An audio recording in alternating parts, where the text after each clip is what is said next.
좋은 아침입니다. 아침의 하나를 뉴스 종합 비타민 아침의 매일경제 김우미입니다. 네, 꼭 필요한 뉴스만 콕콕 집어서 전해드리겠습니다. 시작해볼까요?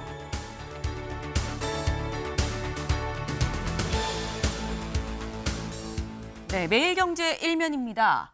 보복에 또 보복, 미중 관세 난타전이다라는 거죠. 먼저 트럼프 대통령 일단 관세 전쟁 시작을 했습니다. 근데 여기에 대해서 중국도 그래? 그럼 우리도 84% 물릴 거야 라고 맞불을 놨죠. 미중 관세 난타전이다라는 건데 미중만의 난타전이면 상관이 없는데 우리는 하나 지구촌이죠. 여기에 더해서 당장 우리도 미국에 25% 상호 관세를 지금 이 부과받은 상황입니다. 그러다 보니까 지금 여기 볼까요? 시장 충격에 원화값이 지금 1,480원대까지 곧 1,500원도 넘게 생겼다라는 거예요. 이렇게까지 올라갔다는 얘기 원화 가치는 충분히 하락했다라는 얘기인 거겠죠. 근데 오늘 새벽 2시가 조금 넘은 시각 트럼프 대통령 이렇게 얘기를 했습니다.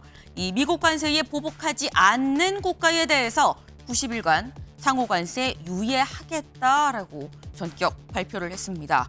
이렇게 되면 우리나라의 경우에는 현재 90일 유예 기간 동안에는 기본 관세 10%만 원래는 25% 부과를 받았었죠. 그런데 10%만 적용이 된다라는 거예요. 이렇게 되면 3개월을 좀 벌었다라는 얘기가 될 수 있을 것 같은데 근데 트럼프 대통령 지금 관세 전쟁이 시작되고 난 다음에 정말 하루가 멀다 하고 자고 일어나면 바뀌고 자고 일어나면 또 바뀌는 그런 상황이 지금 반복이 되고 있습니다. 이런 상황 저희가 잠시 뒤에 비타민 E로 좀 자세히 좀 짚어보겠습니다. 다음 기사 볼까요? 서울신문입니다. 법사위 출석한 공수처장 한대행, 이완규 수사 대상입니다. 라고 얘기했다는 거죠. 어제 국회 법제사법위원회가 열렸습니다. 여기에서 한덕수 권한대행이랑 이완규 법제처장 다 계엄 관련해서 수사 대상 아닙니까? 라고 민주당 의원들이 질의를 했다라는 거예요. 오동훈 공수처장한테, 그러니까 공수처장 얘기하기를 맞습니다. 지금 현재 진정된 사건도 있고요. 고발 사건도 있어서 현재 수사 대상인 건 맞습니다. 라고 얘기를 했다라는 거죠. 그런데 이 자리에 누구도 나와 있었느냐? 이완규 법제처장 당사자도 또 나와 있었는데 뭐라고 했느냐? 기소될 일 전혀 없습니다. 라고 또 당당하게 받아쳤습니다. 여야의 어떤 신경전이 법사위에서 그대로 재현이 되는 상황이었다라는 거죠. 그런데 이런 여야의 신경전이 법사위 안에서만 있었던 것이냐? 아니라는 거죠. 다음 기사 볼까요? 한국일보입니다. 이번엔 3탄핵입니다. 쌍탄핵 아니고요. 3탄핵이다. 민주초선들 한덕수, 최상목, 심우정 탄핵을 추진하겠다라고 어제 기자회견을 열고 얘기를 했습니다. 네, 지금 현재 한덕수 권한대행에 대해서 한덕수 권한대행이 헌법재판관 2명을 지명한 거에 대해서 민주당이 강하게 반발을 하고 있는 상황이죠. 그러다 보니까 이미 최상목 부총리에 대해서는 본회의로 올라가 있는 상태인 건데 여기에 더해서 한덕수 대행도 그리고 심우정 검찰총장도 같이 셋 다 탄핵하겠다라는 얘기가 어제 직접 기자회견을 열고 나왔다라는 겁니다. 네. 어떻게 진행일지 좀 지켜봐야 될 것 같아요. 다음 기사 보겠습니다. 세계일보입니다. 이재명 당대표 사퇴, 대권 행보 본격화입니다. 어제 이재명 대표 이제 이 당대표직을 내려놓고 본격적으로 대선 국면으로 뛰어들었습니다. 네. 근데 오늘은 동영상으로 출마 선언을 할 예정이라고 하는데 그럼 이재명 대표는 이제 이 출마 선언을 오늘 하게 되는 건데 그럼 국민의힘은 어떻게 되는 거냐라는 거죠. 다음 기사 볼까요? 동아일보입니다. 오늘 대선 출마 국힘 내달 3일 후보 확정.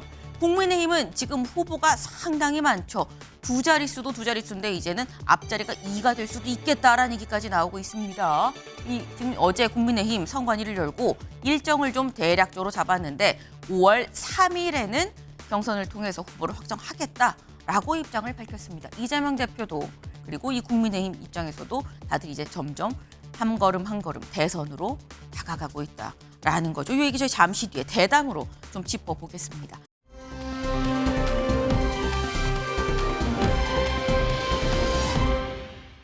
네, 여기가 어딘지 아실까요? 지붕이 파랗죠. 청와대입니다. 네, 지금 삼청동에 있는 청와대. 그런데 여기에 사람들이 이렇게나 많다라는 거예요. 네. 혹시 마지막 관람 기회 되는 거 아니야? 라는 생각에 사람들이 정말 많이 오고 있다. 누가 되든 일단 대통령이 될 거고 관저는 필요한 거죠. 그런데 한남동 관저를 과연 계속 쓸 것이냐, 다시 청와대로 돌아가는 거 아니야? 라는 얘기가 나오고 있습니다. 그러다 보니까 혹시 나중에는 못 갈 수도 있어 하면서 청와대 가는 사람들도 북적북적 많아졌다라고 하네요. 네.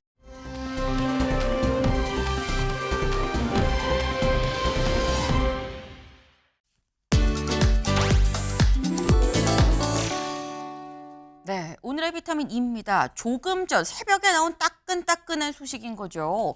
트럼프 대통령, 네, 오늘 새벽 2시 23분에, 우리 시각입니다. 우리 시각 2시 23분에 미국 관세의 보복 안 한 국가에는 상호 관세 90일 유예하겠습니다라고 얘기를 했습니다. 네, 이렇게 되면 우리나라는 이 유예 기간 동안 90일 동안은 기본 관세 10%만 적용이 될 수 있는 거죠. 아까 말씀드린 것처럼 대략 한 90일 정도는 좀 그래도 좀 벌었다라고 볼 수 있는 건데, 근데 여기서 끝난 게 아니고요. 이런 말을 덧붙였어요.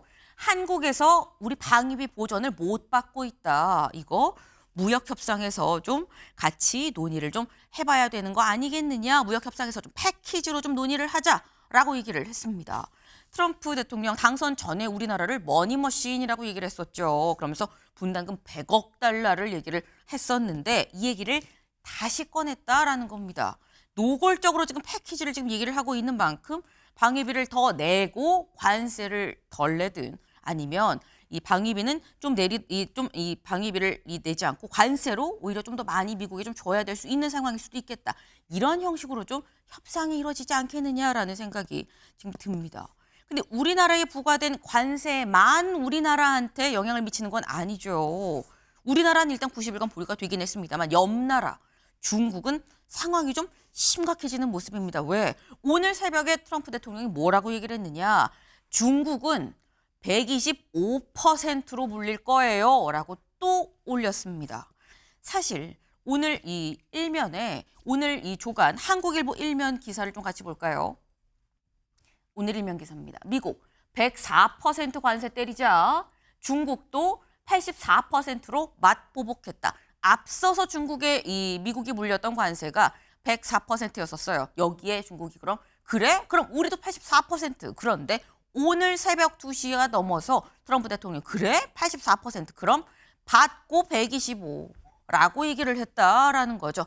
주고받고 관세 핵전쟁이다라는 얘기가 그래서 나옵니다. 오늘 만평 좀 같이 볼까요? 이런 만평도 있었어요. 지금 관세전쟁이라는 지금 기찻길이죠. 철길입니다. 여기에 판다 한 마리, 중국이라고 써 있는 판다 한 마리, 그리고 미국이라고 써 있는 독수리 한 마리가 같이 누워 있어요. 그런데 미국이 104%라는 이 빨간 카드를 지금 내밀고 있죠. 사실 이것도 조금 전 125%로 좀 바뀌었습니다. 근데 이 카드를 주면서 독수리가 말하길, 쫄리지? 응? 쫄리는 거 아니야? 라고 계속 얘기를 하고 있다라는 거죠. 네. 문제는 저기서 기차가 지금 달려오고 있다라는 겁니다. 지금 현재 미중 치킨 게임 아니겠느냐라는 거예요. 근데 일단 현재로서 이 미중 간의 치킨 게임입니다만 중국을 제외한 대다수의 많은 나라들은 우리나라처럼 이제 90일 유예가 된 상태입니다. 90일 유예가 발표가 되고 난 다음에 시장 상황 살짝 같이 보겠습니다. 네.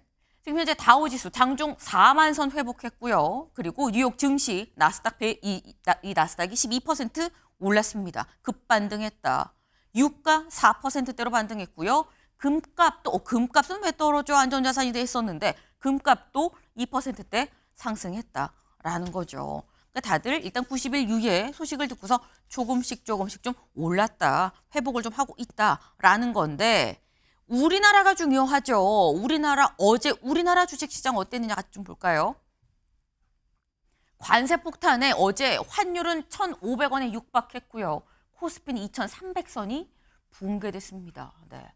2,293.69였었다라는 거죠. 2,300선이 붕괴가 됐는데 지금 현재 시각 8시 9분을 좀 넘어가서 10분이 거의 다 돼가는 시각이죠. 잠시 뒤에 9시면 또 장이 열릴 겁니다.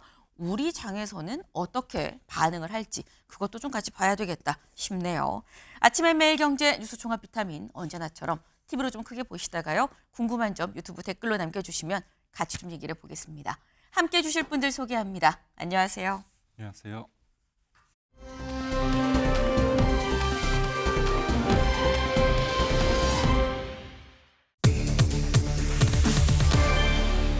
네, 첫 번째 키워드 정해진 건 없답니다. 정해진 건 없다. 기사 같이 볼까요?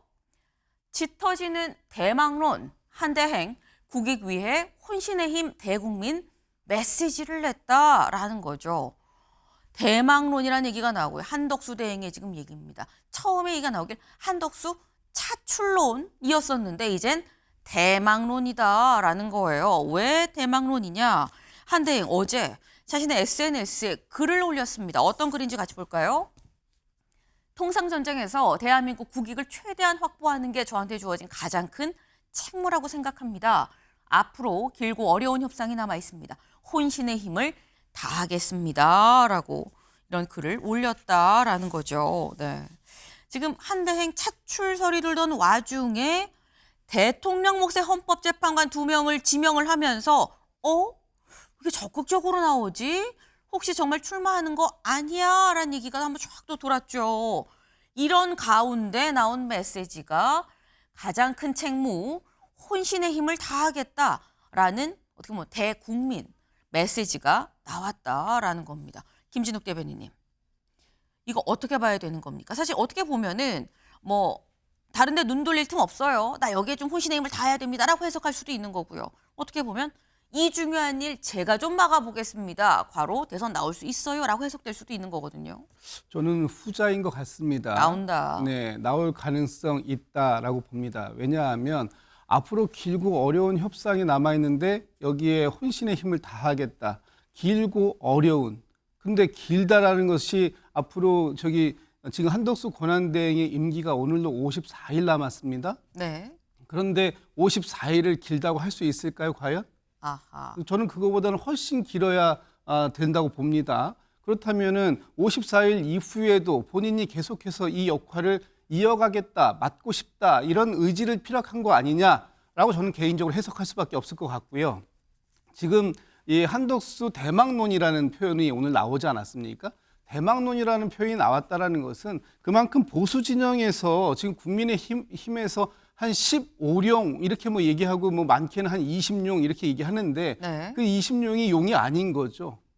예. 그렇다 보니까 그 믿음이 이 사람들에게 맡길 수 없다. 내가 해야 되겠다라는 생각을 갖기 시작하신 게 아닌가라는 생각이 이게 좀 들고 그러나 이 한덕수 권한대행께서 크게 착각하는 부분도 있는 것 같다라는 생각이 들어요. 네. 제가 며칠 전에 이 자리에서 국민의힘에서는 두 개의 강을 건너야 되는데 탄핵의 강과 윤심의 강을 건너야 된다 이렇게 말씀드린 적이 있어요. 네. 아마도 윤심의 강은 건널 수 있을 것 같습니다. 지금 하시는 모습을 보면 윤석열 아바타 역할 충실하게 잘하고 계시니까요. 그러나 탄핵의 강은 어떻게 건널 것인가.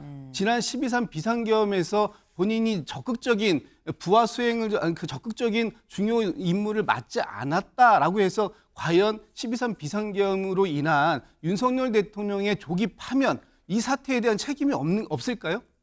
저는 이 사태에 대한 책임이 가장 큰 사람이 한덕수 권한대행이라고 봅니다. 그동안 윤석열 대통령이 국회를 배제의 대상으로 삼았을 때 그것이 지금 12.3 비상계엄이 갖고 온 파국인데 그 부분에 있어서 과연 한덕수 권한대행 무슨 일을 어떻게 했었는가 하는 부분들 국민들은 다 지켜보고 계셨다라고 봅니다. 네.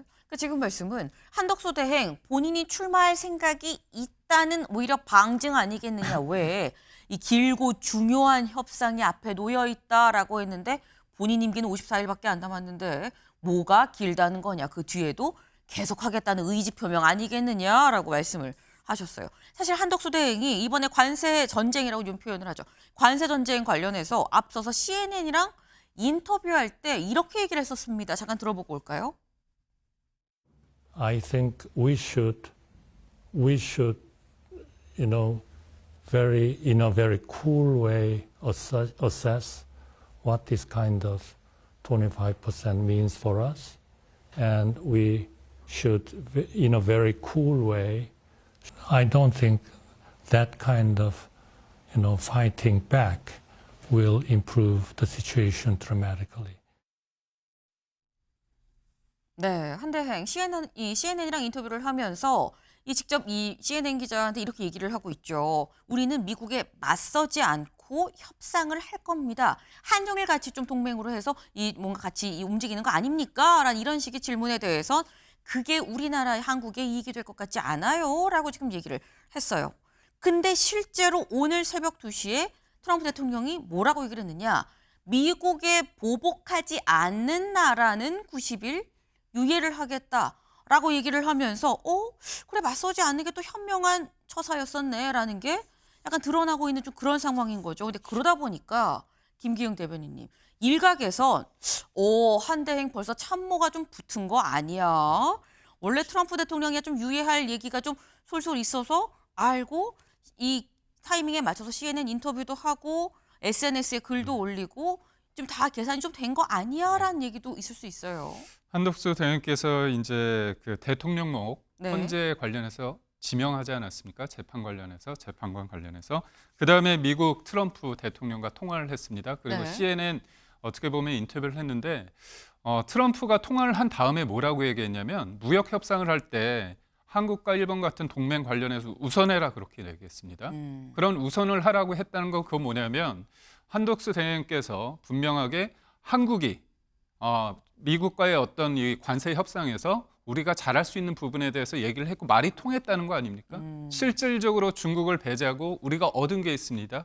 90일간의 유예를 얻은 거예요. 네. 그러니까 제가 이 트럼프의 생각을 바꾸는 데 있어서 한덕수 권영대행이 큰 역할을 했다. 이게 단순히 대행으로서 그냥 얘기를 한 게 아니라 이분은 통상교섭 본부장도 하고 주미대사도 하고 그다음에 진보 정부와 그다음에 보수 정부를 엇갈리면서 총리도 하고 경제부총리도 했습니다. 그러니까 이분은 어떻게 협상을 해야 될지 아는 거 아닙니까? 그런 측면에서 볼 때 트럼프의 어떤 마음을 샀다 이렇게 평가를 할 수 있습니다. 지금 어떻게 본다면 리더십 중에서 가장 중요한 게 뭐냐면 이 불안정한 예측 가능하지 못한 미국과의 관세 전쟁에서 우리의 몫을 차근차근 잘 챙길 수 있는 네. 목소리만 크다고 되는 게 아니라 한덕수 권한대행의 말처럼 차분하게 대응하면 우리가 하나하나 따지다 보면 우리가 미국한테 얼마나 의미 있는 나라인지 동맹국인지 전달이 되는 거거든요. 그런 측면에서 저는 의미가 있다고 보고 무엇보다도 민주당에서 네. 이렇게 한덕수 권한대행에 대해서 강하게 비판을 한다는 건 의식하면 지는 거거든요. 그래서 약한 후보라면 나오라고 해야 되는 거 아닙니까? 근데도 애써 내란 프레임으로 계속 이렇게 엮으려고 하는데 사실 국민들은 윤석열 전 대통령의 계엄에 대해서 헌재 결정이 나서 일단락이 됐습니다. 파면시키지 않았습니까? 그렇다면 국민들은 그래요. 이쪽은 파면을 당했는데 그럼 계엄에 대해서의 어떤 원인 제공을 해서 이런 여러 가지의 문제점을 일으킨 민주당 이재명 대표, 당신은 뭔데? 이런 생각을 할 수밖에 없습니다. 그런 측면에서 봤을 때 내란 프레임으로 한덕수 권한대행을 엮는다는 것이 전 통하지 않을 거라고. 네. 그럼 이렇게 좀 다시 여쭤볼게요. 제가 처음에 이미 한덕수 대행 참모가 붙은 거 아니까 대선을 좀 염두에 두고 이번 관세 전쟁에 좀 임하는 거 아니야라는 얘기가 사실 나왔거든요. 말씀처럼 뭔가 행보가 2명 지명을 하고 한미 정상 통화를 하고 그리고 관세 전쟁 관련해서 메시지를 내고 이런 일련의 부분들이 지금 한대행은 대선이라는 마지막 요 종착점을 향해서 뚜벅뚜벅 걸어가고 있는 차원이라고 보시는 거예요? 아니면 그냥 본인 역할 열심히 하는 중이다라고 보시는 거예요? 그러니까 제가 볼 때 본인 역할을 하는데 그게 사실 지금 잘하는 것이 나중에도 잘할 수 있다고 사람들이 느끼는 거 아닙니까? 아하. 그렇기 때문에 이른바 전문가들이 붙었냐 안 붙었냐 떠나서 국민들이 잘하는데 그렇다면 대통령이 되면 더 잘하겠는데 그런 어떤 마음이 모아지다 보면 본인의 마음보다도 어떻게 보면 국민의 마음이 앞설 수 있는 거 아닙니까? 그런 측면에서 이른바 차출론 그런 게 있는데 제가 잠깐 두 가지를 좀 얘기가 나오고 있거든요. 잠깐 말씀드리자면 경선의 가치에서 경선의 어떤 다이내믹한 거를 풍부하게 만드는 역할도 할 수 있고 네. 한쪽에서는 어떤 얘기를 하냐면 한덕수 권한대행이 대행으로서 역할을 충실히 하다가 나중에 네. 그 5월 초 정도에 나와라. 그래서 무소속으로 나와서 네. 나중에 국민의힘 후보와 같이 빅텐트를 통해 가지고 1대1 대결을 통해서 거기에서 국민 후보로 나오는 게 어떠냐. 이긴다면 네. 그런 어떤 아이디어도 나오고 있는 거로 알고 있습니다. 지금 이 얘기가 그러면 요거만 잠깐 짚어볼게요. 지금 두 가지 말씀하셨어요. 국힘 후보로 해서 경선에 들어가는 거, 그리고 네. 또 하나는 무소속으로 나와서 나중에 결정되는 국힘 후보와 같이 이 뭐 단일화를 하는 뭐 이런 차원을 말씀하시는, 이게 여권 안에서, 국민의힘 안에서 지금 나오는 얘기인 겁니까? 그러니까 일부 의원들이 네. 이런 생각을 하고 있고요. 저는 후자 같은 경우는 당연히 생각해 볼 수 있는 여지가 있다. 지금 상당히 좀 흥미로운 얘기가 또 나왔습니다. 이 얘기 제가 차근차근 좀 짚어보겠습니다. 일단은 한덕수 대행이 나 대선에 나갈 거예요 라고 해야 좀 뭐 전개될 수 있는 지금 시나리오들인 거죠. 그런데 지금 이 한덕수 대행 일단 지금은 나는 국익이 최우선, 지금 관세 여기에 혼신의 힘을 다할 겁니다 라고 얘기하고 있다라는 겁니다. 근데 다음 기사 볼까요?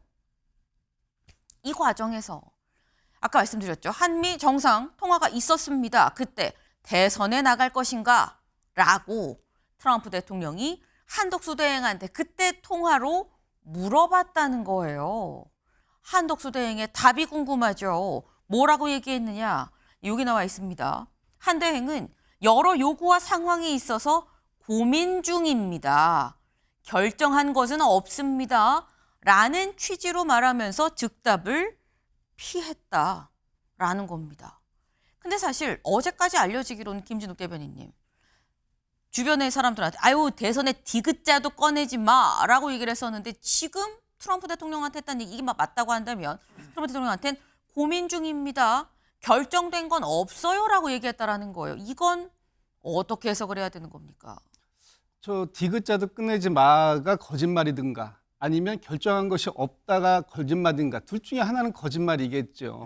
어느 쪽이 거짓말인지는 조금 더 지켜보면 이제 결론이 나올 것 같습니다.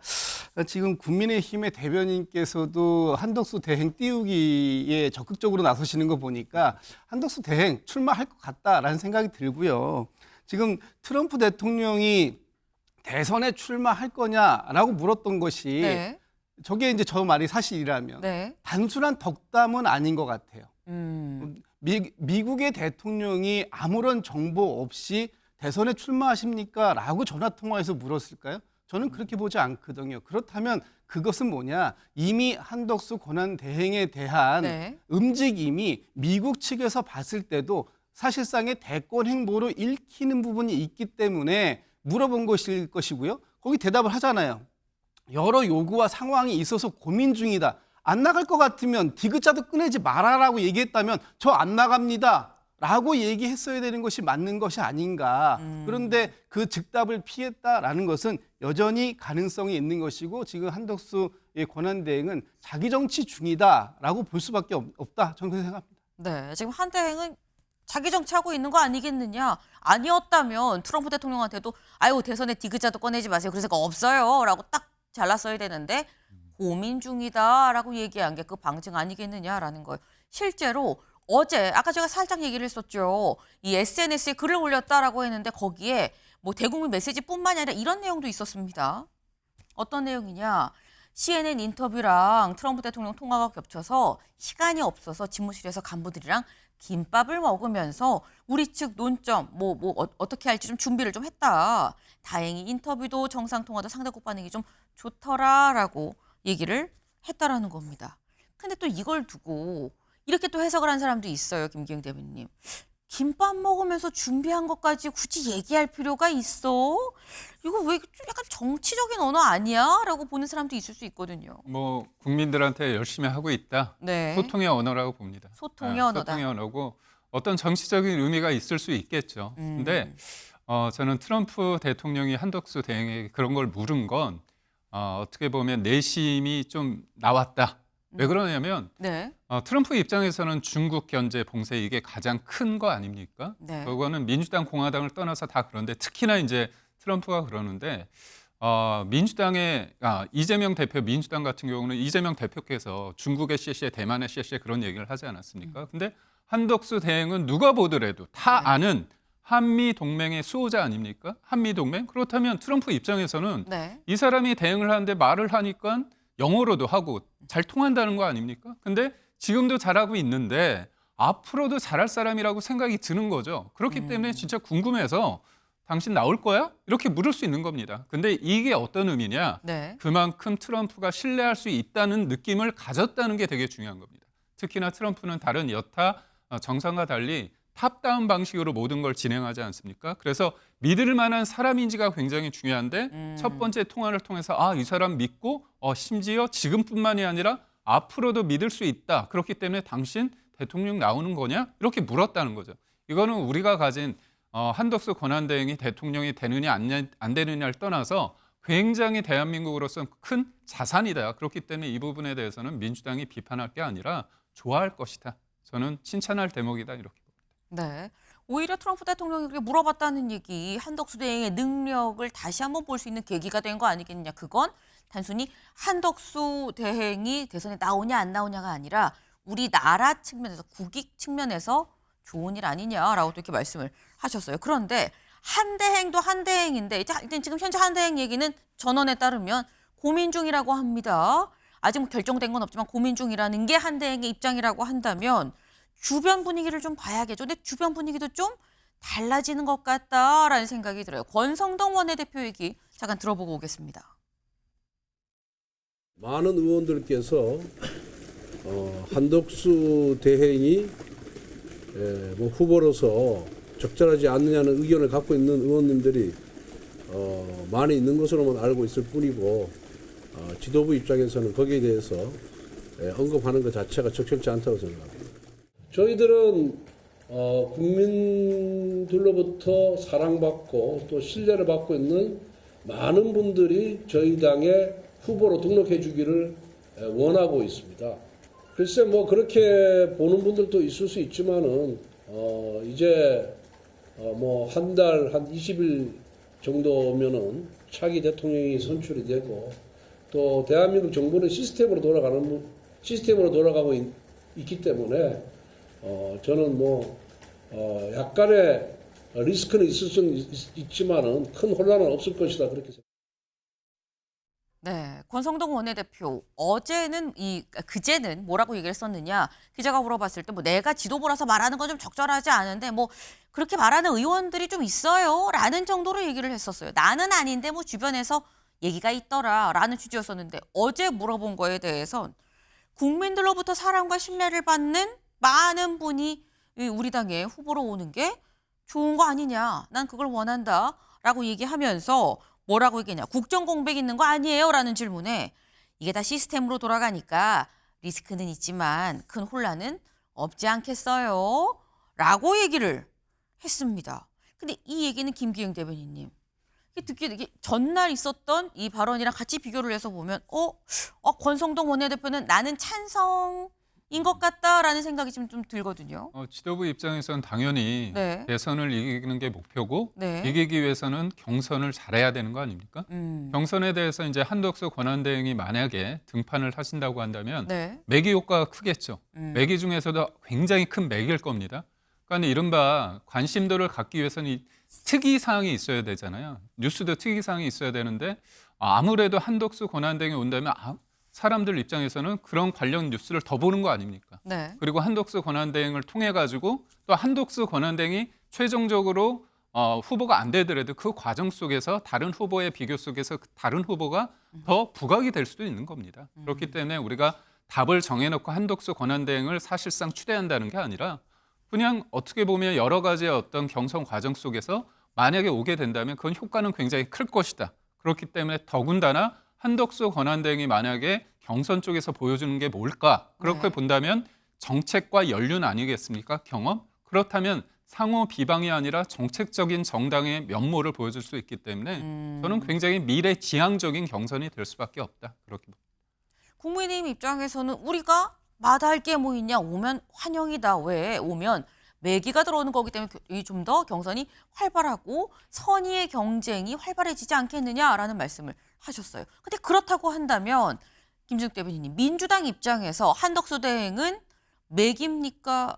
고래입니까? 멸치입니까? 뭡니까? 글쎄요, 뭐 앞으로 본인이 어떻게 행동하실지 모르겠습니다만 네. 뭔가 생각이 있으시면 빠르게 결정하시는 게 좋을 것 같습니다. 그것이 더 이상의 국정 혼란을 막는 길일 테니까요. 지금 계속 자리는 권한 대행의 자리에 있고 마음은 이미 국민의힘의 경선에 가 있다고 한다면 저 자리를 지금 지킬 이유가 있겠습니까? 그 권성동 원내대표께서 지금 우리나라가 시스템으로 돌아가니까 문제가 없을 것이다라고 말씀하시는데 그러면 한덕수 권한대행이 탄핵당했을 때 국정이 지금 혼란스러우니까 빨리 한덕수 권한대행에 대한 탄핵 심리를 끝내달라고 헌법재판소에 압박하신 건 뭐가 되는 거예요? 그렇게 안 하셨어도 얼마든지 시스템으로 지금 국정이 잘 돌아갈 수 있었다라는 걸 지금 권성동 원내대표가 그럼 그 당시엔 몰랐었던 걸까요? 이런 식으로 앞뒤가 안 맞는 말씀을 하시니까 국민들로부터 비판을 받는 겁니다. 그리고 제가 그 한덕수 권한대행께 한 말씀만 드리면 네. 아마도 빠르게 선택을 하시는데 참고하셔야 할 사례는 있을 것 같다라는 생각이 들어요. 2016년도에 반기문 전 그 유엔 사무총장 사례를 우리는 많이 목도했습니다. 굉장히 존경받는 분이었고 이 반기문 유엔 사무총장께서 진짜 나라의 큰 어른 같은 분으로 계셨어요. 그런데 저 대선에 출마하시겠다고 얘기하시다가 결과적으로 보면 본인의 그 명예에 오랫동안 쌓아온 명예가 한순간에 무너져 내렸던 그런 사례도 있기 때문에 본인이 앞으로 존경받는 관료 인생 50년을 넘게 대한민국을 위해서 헌신 봉사했다고 하는 그런 존경받는 관료로 남을 것인가 아니면 노욕을 품은 정치인으로 남을 것인가 하는 부분에 대한 선택은 가급적이면 빨리 하시는 게 좋겠다 이런 말씀 좀 드리고 싶습니다. 네. 사실 지금 김진욱 대변인께서 말씀하시긴 했습니다만 앞서서 좀 비슷한 사례가 있긴 있었죠. 김기영 대변인. 지금 반기문 유엔 사무총장 얘기도 나왔고 황교안 전 대행 사례도 사실 대행을 하다가 또 이제 후보로 나오게 된 그런 케이스긴 한데 앞선 전례가 안 좋지 않느냐 오는 게 과연 국민의힘한테는 또 플러스겠어? 약간 이런 취지의 좀 얘기로 들렸거든요. 저는 한덕수 권한대행의 사례는 좀 다를 수 있다고 봅니다. 뭐냐면 윤석열 정부를 처음부터 끝까지 같이 하고 있지 않습니까? 네. 그런 측면에서 본인도 이제 진보 정부에 들었는데 이런 국회는 처음이다. 그런 느낌을 가질 수밖에 없습니다. 29번의 탄핵, 그다음에 입법 독주에서 우리가 제2요구권을 행사할 수밖에 없는 일방적인 어떻게 보면 국정 발목 잡기였다. 그런 생각을 하는데 네. 저는 한덕수가 한 독수가 됐다. 한덕수 대행에 대해서 우리가 지난해 대정부 질문을 통해서 네. 한덕수의 재발견 이런 얘기를 하지 않았습니까? 네. 그 발견을 누가 만들어줬습니까? 민주당이 강하게 세차게 공격을 하다 보니까 맞으면 맞을수록 강해지는 어떻게 보면 강철같이 한덕수 권한대행의 어떤 존재감이 커졌죠. 근데 지금은 한덕수를 넘어서 독한 마음을 품을 수밖에 없다. 왜냐하면 풍전등화의 위기인 거죠. 지금 대한민국이 부정당하고 있는 이런 상황. 네. 그리고 헌법재판관을 만약에 2명을 임명하지 않을 때 사실상 마비가 되는 상황. 네. 그런 상황 속에서 한쪽으로 확 기울어진 진보 위주의 어떤 헌재 재판의 어떤 지형을 바꾸기 위해서 권한대행으로서 저는 역할을 분명히 했다고 봅니다. 그런 측면에서 봤을 때 예전의 사례가 비교가 될 수 있겠지만 지금의 전반적인 상황과 한덕수 권한대행이 이제까지 어떻게 보면 본인의 어떤 정치 이력에서 봤을 때 사실상의 정치인이 됐다. 그래서 저는 한덕수를 한 독수로 만든 사람들이 과연 누구인가? 그래서 저는 민주당이 어떻게 보면 가만 놔두면 됩니다. 근데 끊임없이 견제하고 공격함으로써 한덕수를 한 독수로 만드는 거 아닌가? 네. 지금의 한 독수는 민주당이 만든 거 아니냐라는 거예요, 김진욱 대변인님. 한 독수 그러면 윤석열 정부의 시즌 2를 예고하시는 거다. 저는 그렇게 봅니다. 지금 그 민주당 탓을 자꾸 하시는데 민주당과 대화, 민주당은 야당으로서 견제를 해야 할 의무를 그 국민들께서 주신 거예요.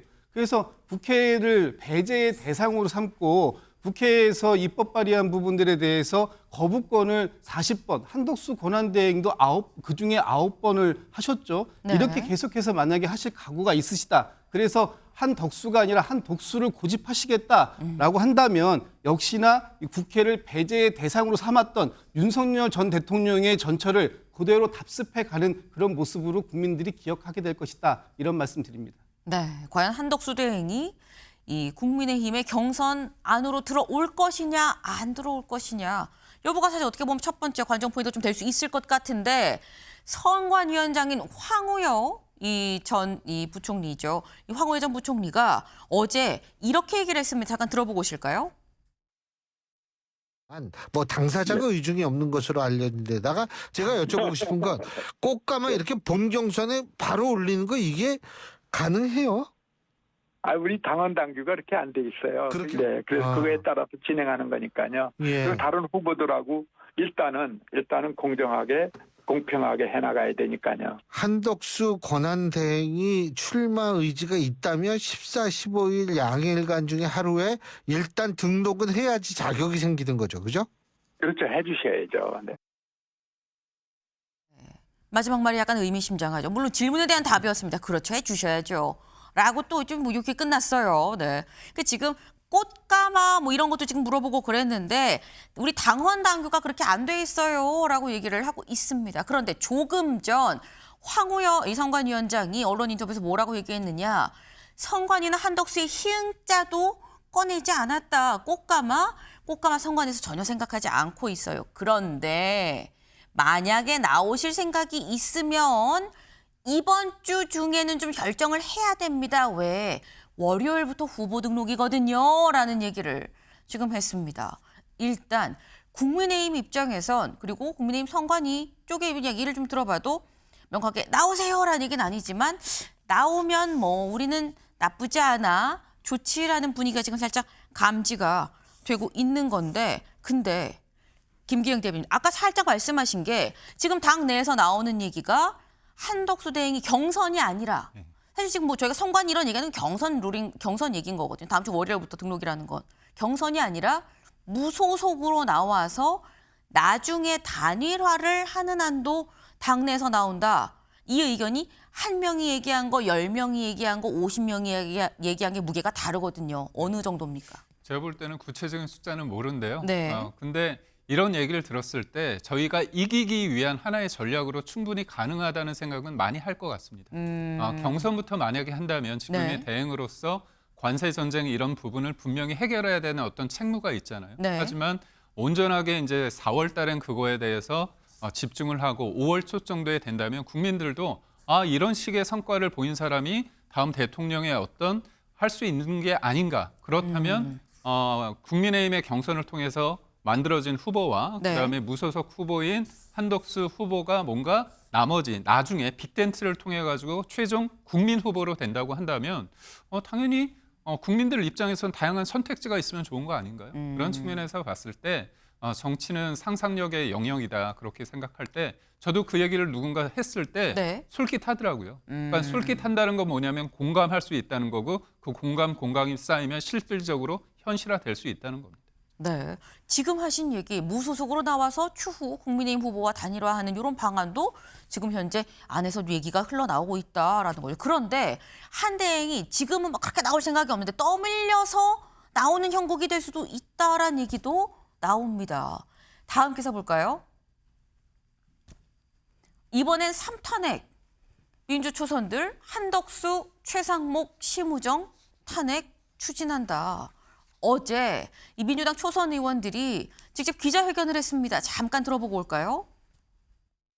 내란숙의 파면에도 반복적인 위헌 행위를 멈추지 않고 있는 내란숙의 윤석열의 아바타 한덕수 권한대행을 비롯한 고위 공직자들에 대해 다음과 같은 조치를 추진해 나갈 것입니다. 첫째, 입법조사처를 비롯하여 많은 헌법학자들도 한덕수 대행의 대통령목 헌법재판관 임명은 위헌임을 명확히 지적하고 있습니다. 만일 철회하지 않는다면 한덕수 총리의 탄핵을 추진하겠습니다.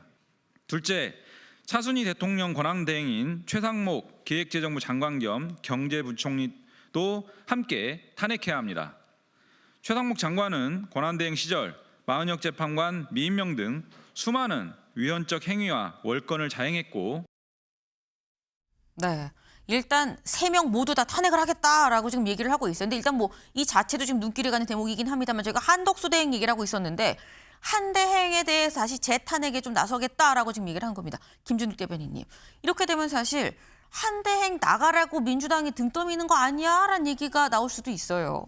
지금 민주당의 초선들 입장에서 보면 네. 한덕수 권한대행이 본인의 권한 밖에 월권적이고도 위헌적인 이 헌법재판관 지명 이 건에 대해서 매우 격렬하게 지금 반응들을 하고 있는데 지금 한덕수 권한대행이 야당으로부터 2번 탄핵받는 탄압 프레임을 만들기 위해서 그런 서사를 만들기 위해서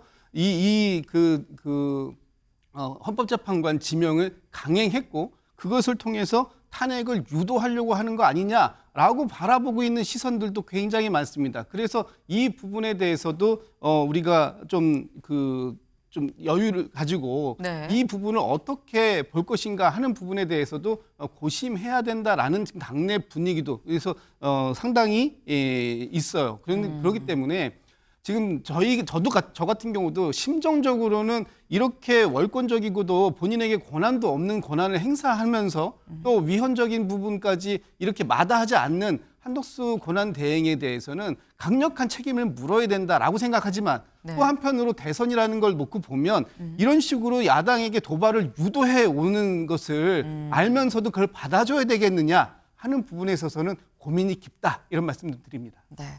일단 유진 이런 것 같아요. 초선 의원들이 얘기를 하긴 했지만 이게 좋은 이 대응책이냐 방안이냐라는 점에 대해서는 내부에서 좀 의견이 좀 엇갈리는 면이 있다 때문에 지금 말씀을 들어봤을 땐 이 실제로 한대행에 대한 재탄핵이 현실화될 가능성은 아직은 좀 더 시간이 좀 필요한 거 아니겠느냐라는 생각이 좀 들긴 듭니다.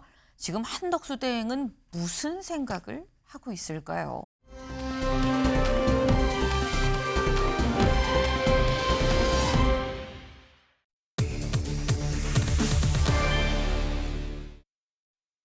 (20용입니다) 네, 기사 같이 볼까요? 대표직 사퇴 이재명, 새로운 일 시작, 세 번째 대선 도전 공식화 어제 했습니다. 네, 어제 아침 최고위에서 최고위 과정에서 이렇게 얘기를 했다라는 거죠. 직접 들어보고 오실까요? 이제 또 새로운 일을 시작하게 되겠죠. 아쉽거나 뭐 홀가분하거나 뭐 그런 느낌은 사실은 없어요. 우리 더불어민주당은 지금 저의 거의 대부분이라고 할 수 있죠. 사생활을 제외한 나머지 삶의 거의 대부분이 더불어민주당입니다. 민주당의 당원들께서 당을 지켜주셨고 또 저를 지켜주셨죠. 저도 그 역정에 함께하겠습니다. 네, 이재명 대표, 네, 새로운 길 여러분과 함께하겠습니다. 라고 얘기를 하면서 당대표직을 내려놓고 이제 본격적으로 대선 후보의 신분으로 좀 들어가겠다라고 얘기를 했습니다. 네, 어제는 당대표직을 내려놨고요. 다음 기사 볼까요? 오늘은 저 출마합니다라고 공식 선언을 한다라는 거죠. 이재명 성장과 회복을 키워드로 오늘 10여 분 정도 영상 출마 선언을 한다라는 겁니다. 네, 요거죠. 오늘 오전 10시에 공개될 예정인 이 출마 선언 영상이에요. 근데 여기서 약간 의아한 부분이 장현주 변호사님. 이재명 대표가 출마할 거는 전 국민이 알고 있었죠. 근데 출마를 하긴 하는데 왜 영상으로 출마하지라는 생각이 듭니다. 사실 그러니까 어제였죠. 네. 9일 수요일에는 대표직에서 사퇴한다라는 부분들을 최고위에서 이제 선언을 하고요. 네. 오늘은 영상으로 출마 메시지를 내면서 출마에 대해서 의지와 각오를 밝힙니다. 그리고 내일 금요일 오전에는 국회 소통관에서 기자회견을 통해서 네. 대선과 관련된 비전도 발표를 하고 캠프 인선에 대해서도 발표를 하거든요. 사실 저는 이 부분이 국민들 보시기에는 수요일부터 금요일까지 3일 동안 네. 이재명 대표가 출마를 하게 되고 그 출마에 대해서 어떤 정책적인 비전이라든지 의지와 각오들을 계속해서 회자될 수 있게 되는 또 그런 국면이 있기 때문에 저는 전략적으로도 잘 선택한 거라고 생각은 듭니다. 네. 그러니까 결국 수목금 3일 동안 이재명 대표가 야당 대표에서 그러니까 민주당 대표에서 사퇴를 하고 출마를 선언하고 그리고 캠프 인선이 어떻게 꾸려지는지를 계속해서 보도가 되고 이야기를 나눌 수 있게 되는 부분들이 있기 때문에 국민들 보시기에는 인상이 굉장히 강력히 남을 것 같고요. 이재명 대표가 출마한다 라는 것은 뭐 국민들이 다 알고 계시는 사실이었다라고 하더라도 네. 어떤 마음으로 임하는지 그리고 비전이 어떤 것인지 캠프 인선이 누구인지에 대해서는 계속해서 관심을 가져주실 거라고 생각합니다. 지금 말씀을 들어보니까 이재명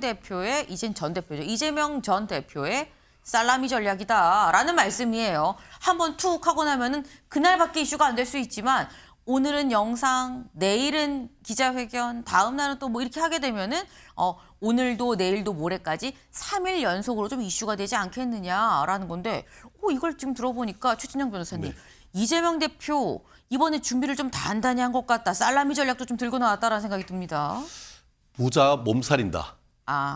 국민이 바라는 것은 날 것으로 있는 그대로의 실질 이재명 아니겠습니까? 그런데 영상으로 했다라는 것은 네. 결국 최대한 드라마틱하게 본인을 극화하고 꾸며서 보여주겠다라는 것 아니겠습니까? 나아가 본인이 어떤 직접 나와서 뭘 할 때 뭐라도 작은 잘못이 있을 경우에는 그것이 그대로 드러날 수 있기 때문에 이러한 부분을 최대한 축소시키겠다. 한마디로 장점은 극대화시키고 단점은 최소화시키려고 하는 나름대로의 전략이다라고 볼 수가 있는데요. 그럼에도 불구하고 국민들은 정말 있는 그대로의 모습을 이재명의 모습을 보고 싶은 것이지 이런 식으로 해서 가공하고 필름과 어떻게 보면 그 렌즈를 통해서 가공된 모습을 보여주는 것이 적합할까에 대한 근본적인 의문을 제기하지 않을 수가 없는 것 같습니다. 사실 지금 뭐 어제 김동연 그 경기지사라든가 어떻게 보면 김두관 전 의원 같은 경우에는 최대한 본인의 모습을 나타내려고 하는데 사실 이재명 대표 같은 경우에는 워낙 뭐 언론에 알려져 있기 때문에 최대한 극화는 하되 본인의 어떤 잘못이나 어떤 착오, 오류 이런 부분을 적게 하려고 하는 것 같은데 아시다시피 그럴수록 국민들한테 더 다가가는 이런 모습이 필요한 것이지 이렇게 무대 뒤에서 나를 이렇게 환등기로 해서 확대시켜주는 이런 모습이 과연 정당한 것인지에 대해서는 좀 비판적으로 볼 여지도 있지 않을까 싶습니다. 네, 그러니까 지금 말씀은 이미 이재명 대표는 다른 뭐 김두관이나 아니면 뭐 김동연 지사나 해서 다른 사람들보다 훨씬 매일매일 언론에 좀 노출이 되고 이미 알려져 있는데 부자가 몸살이는 거냐. 지금 이 영상으로 좀 꾸민 내용만 좀 보여주겠다는 거냐. 극화해서 보여주겠다는 거냐. 뭐 이런 지금 말씀을 지금 하셨어요. 네.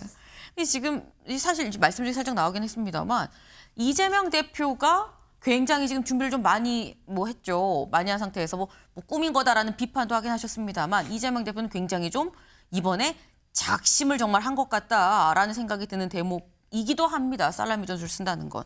이런 가운데 이재명 대표가 이렇게나 작심하고 나오면 그럼 다른 후보들 지금 나오겠다고 얘기가 나올까라는 생각이 들죠. 어제 실제로 김부겸 전 의원이 어제 저녁에 SNS에 글을 올려서 저는 이번 민주당 대선 경선에 참여하지 않겠습니다라고 불출마를 선언을 했습니다. 정권 교체를 위해서 국민 여러분과 함께하겠습니다라고 얘기를 한 거죠. 지금 안 나오겠다라고 얘기를 한 건데 이번에 이 비명계가 과연 얼마나 출마할지가 사실 관전 포인트였었는데 지금 출마한 현황을 좀 같이 볼까요? 아까 살짝 얘기가 나왔습니다만 김두관 의원, 김동연 지사는 출마를 선언했습니다. 이미 선언을 했어요. 그리고 출마 선언뿐만이 아니라 불출마 선언이 어떻게 보면 더 많았다. 박용진, 김영록, 김부겸 불출마한다고 지금 선언을 했죠. 그리고 아직 출마할지 안 할지 모르겠어요. 출마할 건데 날짜를 못 잡았어요. 라고 말을 하는 사람들이 김경수 전 지사를 비롯해서 몇 명이 더 있다라는 거죠. 근데 사실 이게 이번에 이재명 대표에 대해서 어대명이라는 얘기가 어차피 대선 후보는 이재명 아니야 라는 얘기가 나온 상황에서 비명계가 어떻게 할까? 결국 2등 싸움 아니겠어? 뭐 이런 얘기도 사실 나오는 것 같아요. 장 변호사님. 그렇죠. 일단 그렇기 때문에 또 일각에서는 민주당의 경선이 너무 조용하게 치러지지 않을까라는 또 우려도 제시해 주시는 것 같습니다. 글쎄요, 저는 근데 뭐 그런 우려도 있을 수는 있겠지만 사실 뭐 김두관 전 의원이나 뭐 김동연 지사나 지금 김경수 전 지사 같은 경우에도 뭐 출마 선언을 곧 할 것으로 지금 예정되어 있기 때문에 뭐 이 정도 분들이 출마를 선언하시고 경선에 함께 할 것으로 보이는데요. 이번 조기 대선에서의 키워드는 국민들 보시기에 결국 비상계엄 사태와 이 내란 사태로 인해서 빚어져 왔던 국가의 불확실성을 잡고 안정적으로 다음 대통령이 정부를 이끌어가 주기를 바라는 마음, 저는 이게 굉장히 클 거라고 생각합니다.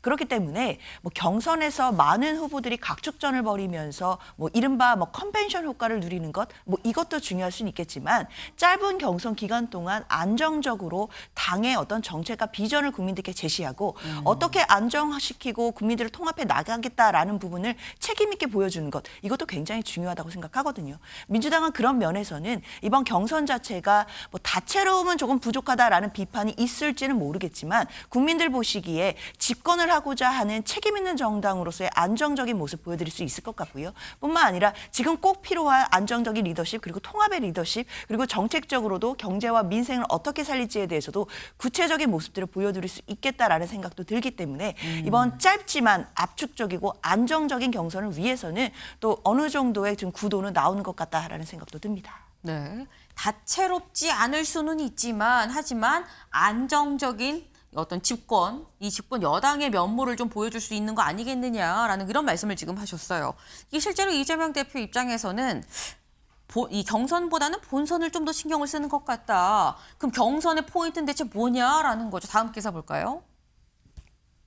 네, 이재명 경선 캠프 비명과 전문가를 전진 배치했다라는 겁니다. 이재명 대표는 본선을 사실상 염두에 두고 있기 때문에 경선 자체는 비명계 그리고 전문가들 여기 좀 보겠습니다.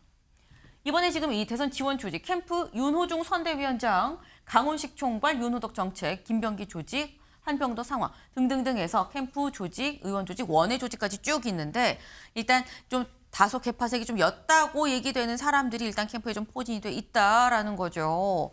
경선은 이 포인트가 뭐냐? 여기 보겠습니다. 통합을 앞세워서 슬림한 캠프로 구성을 한다. 경선은 통합을 하고 본선에서 제대로 좀 싸워보자라는 게 지금 이재명 대표의 생각인 것 같아요.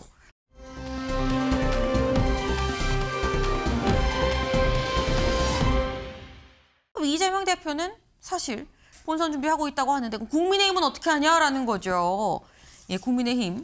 어제 선관위가 열렸죠. 선관위에서 일정이 이렇게 확정이 좀 됐습니다. 일단 5월 3일에 최종 경선을 통해서 국민의힘 후보를 선출하겠습니다라고 얘기를 했죠. 역순으로 보면 14, 15일 당장 다음 주 월화예요. 월화에 후보 등록을 해야 되는 거고요. 여기에서 1차 컷오프 그리고 여기에서 이제 2차 컷오프가 좀 진행이 되지 않겠느냐라는 겁니다. 그래서 오늘 이제 후보 등록 공고 그리고 컷오프 일정 방식을 최종 발표가 될 거다라는 거예요. 5월 3일에는 후보를 뽑아야 되니까 지금 시간이 정말 없죠. 정말 없습니다. 시간은 없는데 후보들 나는 좀 알려야겠고 그러다 보니까 다음 기사 볼까요? 네, 이순신 동상압 국회 분수대 대권 메시지 지금 극대화하고 있다. 김문수, 네, 유정보, 이철우 지금 너도 나도 다 지금 저 나옵니다라고 얘기를 하고 있는데 하는 장소가 저마다 다릅니다. 잠깐 보고 올까요? 저 안철수만큼 민주당을 잘 아는 사람도 없습니다. 깨끗한 후보, 흠없이 대결할 수 있는 후보를 선출해 주십시오. 지금 대한민국은 근래에 경험해보지 못한 혼란에 빠져 있습니다. 이제 제가 나서 새로운 전진을 시작하겠습니다. 이 위기의 대한민국을 다시 살려야 됩니다. 저 유정복은 제2의 인천 상륙작전으로 위기의 대한민국을 살리고 다시 일어나는 대한민국을 만들겠습니다. 네, 살짝 영상으로 보셨죠. 지금 후보들이 너도 나도 지금 출마 선언을 하는데 전국 곳곳에서 출마 선언을 지금 하고 있습니다. 먼저 안철수 의원의 경우에는 광화문에 이순신 동상 앞에서 출마 선언을 했어요. 김문수 전 고용노동부 장관의 경우에는 사실 국회 밖의 인물, 국무위원으로 국회 밖에서 더 많이 이 활동을 했었는데 이 지금 국회 소통관에 와서 이 기자회견을 했죠. 유정복 인천시장의 경우에는 인천에 있는 자유공원 안에 있는 메가더 동상 앞에서 그리고 이철우 경북지사의 경우에는 박정희 전 대통령 생가가 있는 이 구미에서 했다라는 겁니다. 그리고 홍준표 시장은 이제 할 예정이죠. 14일에 한다라고 하는데 대합빌딩에서 한다고 하고요. 한동훈 전 대표는 오늘 할 예정입니다. 오늘 국회 분수대 앞에서. 그리고 오세훈 서울시장은 아직 확정은 안 됐지만 뭔가 약자와 동행한다는 의미가 분명히 드러날 수 있는 어딘가 뭐 쪽방촌이든 어디든 이런 데를 좀 고려하고 있다라는 거예요. 최진영 변호사님. 지금 저마다 굉장히 지금 많이 지금 생각을 하고 있는 것 같아요. 여기저기 지금 다 장소가 다 다른데 어떻게 보셨습니까? 사실 우리가 축구로 얘기한다고 하면은 네. 메시가 아무리 혼자 잘해도 네. 11명이 팀워크를 짜가지고 대응을 하면은 충분히 11명 팀워크가 있는 팀이 이길 수가 있습니다. 왜냐? 네. 공은 둥글고 축구에서는 팀워크가 중요하니까. 실제로 그 민주당 같은 경우에는 어후명 아닙니까? 어차피 후보는 이재명이다라고 사실상 정해진 상황 속에서 그러면 국민의힘은 어떻게 하느냐? 사실 그 윤석열 대통령에 대한 탄핵 이 상황 속에서 다시 살아나기 위해서는 지난 그 지방선거에서 17개 광역단체에서 12개 광역단체를 사실상 석권을 했습니다. 거기에 있던 단체장들이 같이 오고 또 중앙의 정치인들이 같이 팀워크를 짜서 백가쟁명을 하면은 그 속에서 정말 창발적인 인물이 나올 수가 있다라고 생각을 합니다. 결국 이 부분 같은 경우에는 뭐 올해 있는 지금 대선 나아가 경우에 따라서는 내년에 있는 지방선거까지 양수 겸장할 수 있는 그런 붐업의 캠페인이 될 수 있는 건 아니겠습니까? 각자 자기에 맞춰서 가장 어떻게 보면 창의적인 방법으로 해서 출마 선언을 하고 그리고 그 지역과 전국에 있는 중도 보수를 아우를 수 있다라고 한다고 하면은 네. 종래에는 결국 다가오는 6월 3일 대선에 이렇게 팀워크로 메시든 아니면 호날두든 이렇게 표현할 수 있는 한 명의 어떤 단독 선수와 팀워크로 나가게 되는 그런 큰 틀에서의 어떤 국민의힘의 선거 전략으로도 읽을 수 있다고 봅니다. 지금 다 제각각으로 보이지만 사실 호날두도 있고 메시도 있고 다 있어서 한 팀으로 움직이려는 것이다. 그리고 단순히 이걸 6월 3일 대선만 볼 게 아니라 그다음에 있는 지방선거까지도 쭉 붐업해서 갈 수 있는 큰 그림이다. 이게 국민의힘의 전략이다라고 지금 말씀을 하셨어요. 네. 지금 후보별로 저마다 지금 다르죠. 그만큼 나는 이런 색깔이에요. 내 색깔은 이거니까 이렇게 봐주셔야 됩니다라고 지금 얘기를 하고 있는 것일 텐데 근데 출마 선언하는 장소만 문제는 아니다. 선언은 하루면 끝나는 거죠. 이 선언이 아니라 눈에 띄는 캠프 이름들이 또 보입니다. 다음 기사 볼까요? 국민의힘 대선 주자들 캠프 장명 경쟁도 지금 후끈후끈하다라는 거예요. 우리는 무슨 캠프예요? 라고 이렇게 얘기하는 캠프의 이름을 짓죠. 근데 이 이름이 좀 독특하네 라는 생각이 드는 게 같이 볼까요? 네, 보겠습니다. 홍준표 시장의 캠프는 무대홍이에요. 왜? 무조건 대통령은 홍준표야. 그래서 무대홍 캠프라고 합니다. 김문수 장관은 문수대통, 김문수 승리 캠프, 문수대통 캠프다라는 거. 유정복 시장은 뜻밖의 승리 캠프입니다. 네. 뜻밖의 승리를 일궈내겠다라는 뜻. 이철호 지사는 기적 캠프예요. 기적을 일궈내 보겠다. 이게 최 변호사님. 네. 아까 저희 장소를 봤습니다. 사실 장소보다도 캠프 이름이 약간 사실 내가 좀 약할 수도 있는데 아니야라는 느낌이 좀 드는 이런 제목들도 있고요. 어떻게 보셨습니까? 참 쉽지 않은 싸움이다. 이런 네. 것을 스스로 좀 인정하고 들어가는 것 같습니다. 이게 당연한 승리가 아니고 뜻밖의 승리여야 되고 참 기적은 일어나기 참 어려운 것 아니겠습니까? 그렇기 때문에 그만큼 지금 현재 그 탄핵 정국 속에서 국민의힘의 어려움을 대변할 수도 있다. 다만 공은 둥글고 우리 골프에서도 장갑 벗어봐야 된다라고 하듯이 끝까지 갈 수 있는 그런 어떤 원동력이 될 수 있다라고 보는데요. 또 특히 그 김문수 장관 같은 경우에는 전직 장관 같은 경우에는 문수 대통령 입에 좀 착 감기는 그런 점이 있는 것 같습니다. 김문수 대통령 뭐 이런 것으로 될 수도 있고 운수 대통한다라고 해서 아마 나름대로 캠프의 어떤 이름을 참 잘 지었다라는 생각이고요. 홍준표 대구시장님 아직도 대구시장입니다. 그런데 무조건 대통령은 홍준표다라고 해서 이것도 젊은 층 예전에 이제 그 무한도전이라는 그런 방송에서 했던 그것을 젊은 사람들 그 감각에 맞췄다는 점에서 나름대로 기존에 상당히 전국적인 지명도를 가졌고 대선에 나왔던 분들 같은 경우에는 그 이름을 짓는데도 남다른 어떤 그 귀에 착착 감기는 부분이 있다는 것을 이런 지금 캠프 이름 짓는 데서도 좀 미뤄 짐작할 수 있는 것 같습니다. 네. 사실 캠프 이름도 그렇고요. 출마 선언하는 장소도 그렇고 후보 한 명 한 명이 후보가 너무 많다 보니까 그중에 나도 있어요. 나도 좀 기억해 주세요. 라는 취지의 지금 굉장히 나름 묘안의 묘안을 짜내서 지금 하고 있는 것일 텐데 다음 기사를 좀 볼까요? 이번에 국민의힘 후보가 20명에 달하는 거 아니야? 라는 얘기도 나오고 있는 것 같습니다. 국힘 경선 20용 꿈틀. 네. 지금 두 자릿수가 문제가 아니라 이제 앞자릿수가 2가 될 수도 있다라는 거예요. 흥행과 희화화 줄타기 중이다. 장 변호사님. 네.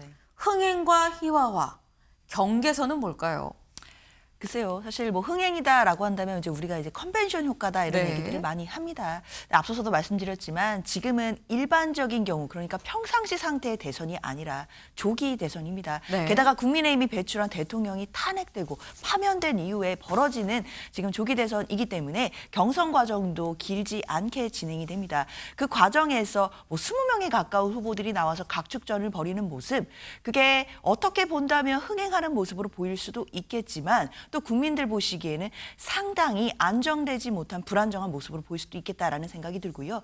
도대체 국민의힘은 이번 대선에서 뭘 하겠다는 것인지 그 명분이라든지 또는 어떤 정치적인 메시지가 선명하지 않을 수 있겠다라는 생각도 듭니다. 그렇기 때문에 뭐 흥행과 희화화의 줄타기일 수도 있겠지만 저는 흥행을 뒤집어 놓고 생각해 본다라고 한다면 결국에는 갈등이 될 수도 있는 것이고 경선이 치열해지면 치열해질수록 남는 것은 감정의 골이기도 합니다. 이런 감정의 골과 갈등들이 과연 이 짧은 대선 기간 속에서 국민의힘이 통합하는 과정으로 보여줄 수 있을지, 특히나 그 경선 과정에는 분명히 탄핵을 찬성했던 분들과 반대했던 분들 간의 감정의 골들이 드러나게 될 텐데 그 갈등들을 봉합하기에는 시간적으로도 굉장히 짧고 그리고 이 경선의 양태 자체가 굉장히 갈등 국면으로 흘러갈 가능성도 분명히 있다고 생각합니다. 네. 이게 컨벤션이 될지 아니면 갈등이 돼서 추후 이 상흔이 남는 그런 상황이 될지는 좀 봐야 되는 거 아니겠냐라는 말씀을 지금 하셨어요. 그런데 이런 생각하시지 않나요? 와, 국민의힘의 대선 후보가 20명이나 돼? 라고 생각하실 수 있어요. 근데 이 20명의 면면을 보니까 유독 지자체장이 상당히 많더라라는 겁니다. 같이 좀 볼까요? 네. 이번에 지금 이 현재 나오겠다라고 얘기한 사람 홍준표 시장, 대구시장, 이철우 경북지사, 유정복 인천시장, 오세훈 서울시장이 있죠. 여기는 얘기를 했고 그리고 추가적으로 나도 나올까 말까 고민 중이에요 하는 사람도 더 있다라는 겁니다. 김태흠 충남지사, 박형준 부산시장, 이장우 대전시장도 글쎄 나갈까 말까 빨리 결정해야 되는데 고민 중이라는 거예요. 근데 지자체장이 이렇게 많다 보니까 다음 기사 볼까요?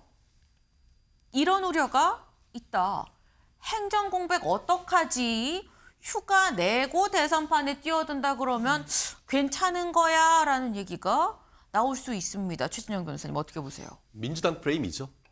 뭐라고 합니까? 이번 대선은 초단기 접전이라고 하지 않습니까? 네. 거기다가 지금 그 국민의힘 경선은 한 달도 걸리지 않는 그 기간입니다.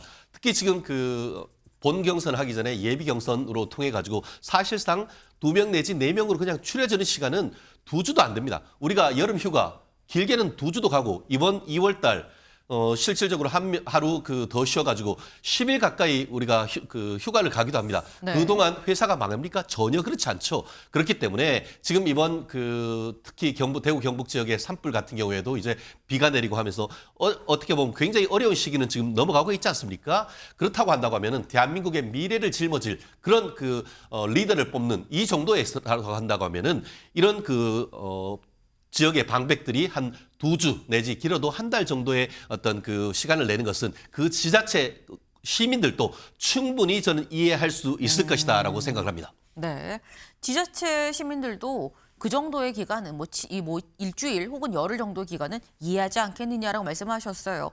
후보들은 사실 결국 유권자, 이 투표하는 투표권자의 이 판단을 받는 게 더 중요한 사안인 거겠죠. 판단을 거기서 좀 봐야 될 것 같다라는 생각이 듭니다.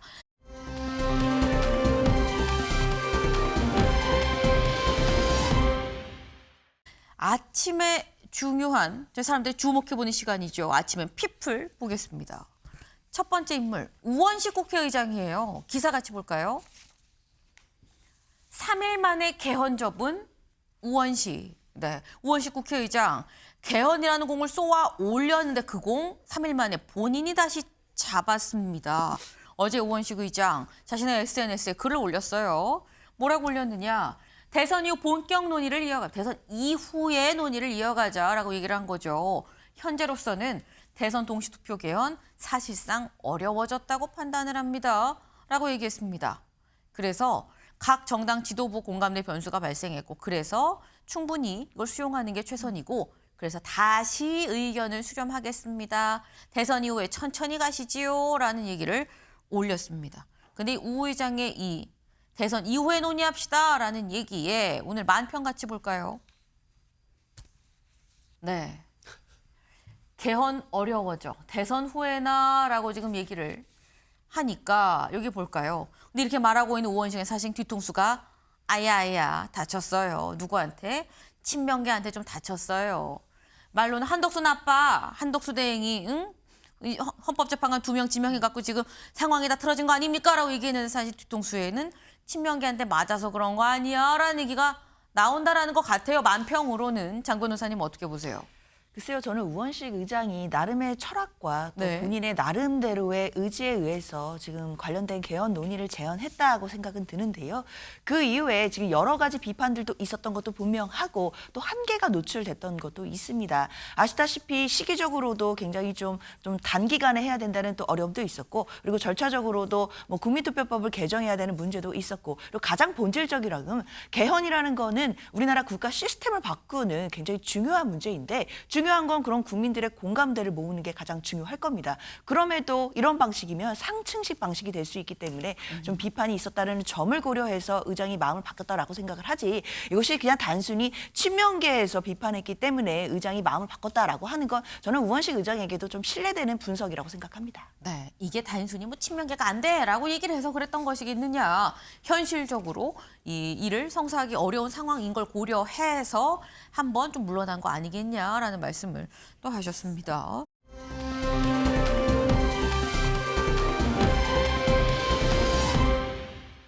두 번째 가볼까요? 두 번째 인물은 누구냐? 네, 명태균, 김영선 전 의원이죠. 기사 같이 보겠습니다.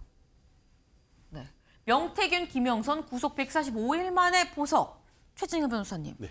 사실 그동안 계속 얘기했던 게 우리 왜 안 내보내줘요? 안 내보내줘요? 석방시켜주세요 했는데 안 되고 있는 상황이었는데 약간 전격적인 느낌이 있어요.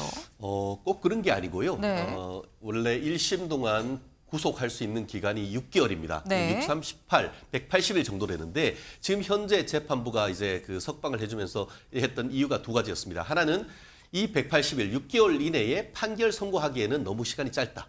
그리고 또 피고인들의 방어권을 보장해줘야 된다라는 취지가 있는데 실제로 어떤 어려운 사건, 뭐 사실 대장동 관련되는 사건도 그 이재명 대표의 측근들도 사실상 그런 식으로 재판이 길게 되면서 보석이 된 것인데 다른 어떤 사정 변경보다는 네. 사건이 그 입증해야 되거나 증인을 해야 되는 사람들이 많다 보니까 네. 일단 보석을 하되 여러 가지 조건을 걸었다. 이렇게 말씀드리고 싶습니다. 원래 처음에 구속하는 기간 6개월밖에 안 됐는데 이미 5달 정도가 간 거 아니겠느냐. 그러다 보니까 구속기간이 얼마 남지 않았고 재판은 길어지니까 일단 보석으로 풀어준 거 아니겠느냐라는 말씀을 하셨어요. 이 얘기는 보석으로 풀어줬다는 얘기는 재판이 많이 길어질 수 있다라는 또 다른 또 얘기일 수도 있는 거겠죠. 네, 재판 진행 과정을 또 봐야 되겠다라는 생각이 드네요. 저희가 준비한 소식 오늘 여기까지입니다. 오늘도 좋은 하루 보내세요.